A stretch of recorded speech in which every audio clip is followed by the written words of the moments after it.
Breaking news da मैं उत्तरा मौसरी हौजी हौजी तब हम पाव दा है बताई सब मैं तब है बताया कोई कुकी मिलिटेंट सिंना मुझे का पता मिटे अहुम सिलेगिद्रे अदुगा अहुम हमना सोखरे थौदोसी ngasi कोई अयुक पुंग 3 मखाय दाई ताब दा थोखिबो थौदोंनी ओके मफम मदुदा खोगी पाउमी न चटु मतमदा हाय बसी थिंगनरखिबनी हौजी आइगी बैकग्राउंड दा उरिबा सिनी हजी कांगचुप लंबी दुनी कांगचुप की चिंग मथक सिदा कोई कुकी खुन हाय तारे कुकी युम अमनी ताबनी सिगी मखा सिना खोगी मैते ngak का ताबनी हजी मैते गी तारिबा जगा सिंग असि लोइना खोई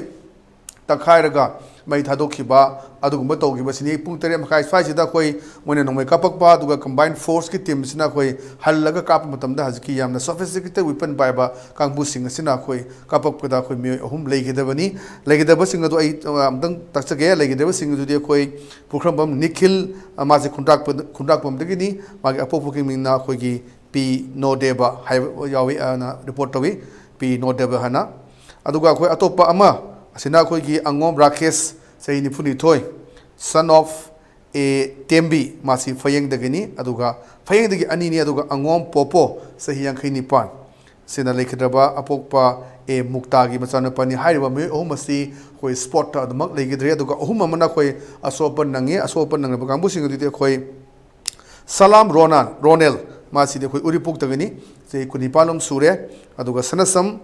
गुनजित मासे नावरेम थोंगदगिनी अदुगा अमना केनेडी तबुंग खोक्तगिनी हाइरिबा मियो अहुम मसिना कोई ngasi अखोई कुकी मिलिटेंट सिंगना कापकपदुदा सोखिबनी अदुना अमुकन हाइजगे लेगिद्रबा कोई ngasi के थौदोक्ता लेगिद्रबा मियो अहुम दुदी पुरखबम निखिल बा खुंडाकपदगिनी अपोकपा खोगी नोदेबा पी नोदेबा अदुगा कोई फयंगदगी अनिनी अंगोम राकेश सही निफुनी थोय अपोकपा अंगोम तोम्बी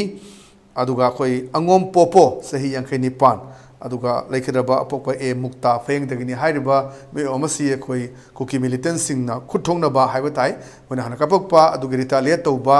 कंबाइन फोर्स का चंगबदा कोई थौदोक्सि लेगिदबनी अदुगा अहुम अमना कोई सोखिबसी सलाम रोनेल अदु कोई उरिपोक चनसम गुनजित कोई नावरेम थोंग अदुगा केनेडी मागी नाक्ति याउदरे तबुंग खक्तगिनी कोई जिपोपुदा फंगबा पाउदा और सदैदा कोई हजि आगी सिन उचरके कोई तुम नखोगी चिंगी मखास लेब सरुक सिंग असि कोई मै कुकी मिलिटेंट्स लोइना मै थाखरे हजि थवा याउद्रबा हकचांग अहुम अदुनी हजि कोई पुरिबसि अदुगा असोकपा अहुम अमसि हजि की ममांगदा कोई घाक ओइरे पुगिबसि चंगहनबा यादबा अदु असम राइफल्स की कांगबु सिंगना चंगजिलुरकांदा हजि अदु लेखिरबा थवा याउद्रबा हकचांग अहुम असि कोई लौथोकपा ngamgibani अदा हजि असोकपा सिंग अदुना कोई एम्बुलेंस ता हापगा मनाक नकपा कोई हॉस्पिटल रिम्स नत्रगा जेनिम्स ता पुगदबदि अदुना हजि फाउद लेरिबा थौदोक्सि सिनी अदुगा खोई ngasa ayuk sukina haijabuni ngasi ayuk si खोगी सुगुनुदसु याम कन्ना खोगी कुकी मिलिटेंट सिंगा कंबाइन फोर्स का कामनाबा तुरेल वांग लेदरगा कामनाबगी इंफॉर्मेशन लई अदुगा अदुदा नुपी मचा मसु खोई सोक्तना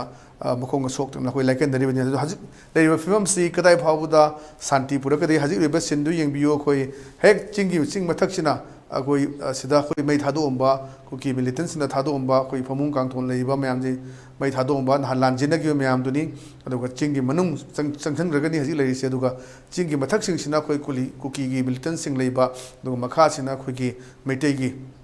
कांगुसिंग लेबा जगानी हजि कंबाइन फोर्स की अहम फोर्स थाजलगा कोई थी भूमबगी थबक कन चथरी हैबगी पाव फंगे अदुना सो फार हजि फाउदा ngasi gi थौदोक ता हैबा ताई अदु हजि सी सेकमाइ रोम दसु इरांग लेबगी पाव फंगे अदुना ngasi gi थौदोक सी पुंग 3 मखाइ निपान अदाई थोकसरगा सु चंगहन बया दबा अदुना पावमिसिंग थेंगा चंगबदा ति तन हजि वाइदा कुइद्री पुंखाइ अमगी ममांग दनी हजि मसा अखोगी थवा याउदबा चांग सिंग ngasi पुथरकिबा अमुका ननिसिंग जगे ngasi gi थौदोक ता लेखिद्रबा मुइ अहमदुदी पुखरमबम निखिल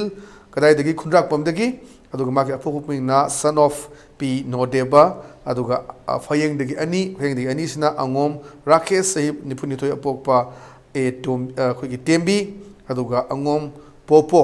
लेखद्रबा मागे अपोपोगी मिंगना ए अमुक मुक्ता फयंगदगिनी सही यांखनिपान सुरे अदुना हजि फावदा असोकपसिंग सुसु खोई खरा फिबम सोकप यावबि पावले अदुना ngasi gi थौदोकता ब्रेकिंग न्यूज दा हजि फावगी ओइना खोई फयंगी कांगचुप सिदनी कांगचुप तनी खोई इरांग थोई बसी अना मी अहुम लेगिद्रे अदुगा अहुम नाजि सोक्तना खोई हॉस्पिटल दा एम्बुलेंस ता पुगे हैबसनी मैमना लेप्तना अदुम ELITETV की ब्रेकिंग न्यूज गाइडन लेबियो खोई मैम दा खोई चप चाबा बायस लेतब रिपोर्ट मैम थमद अखोई लेजरी कनागुम अमतद बायस लेब वफम लेते असेंब थोइजिब थौदोकसिगी पाउ तमनब होनजबनी thank you for watching breaking news दा अखोई तराम नोकचगे अदुगा मखादना अमु मैम सो अमु ता अखोई लेब लेतना पाउ पिजगे हाइबगे हाइजरी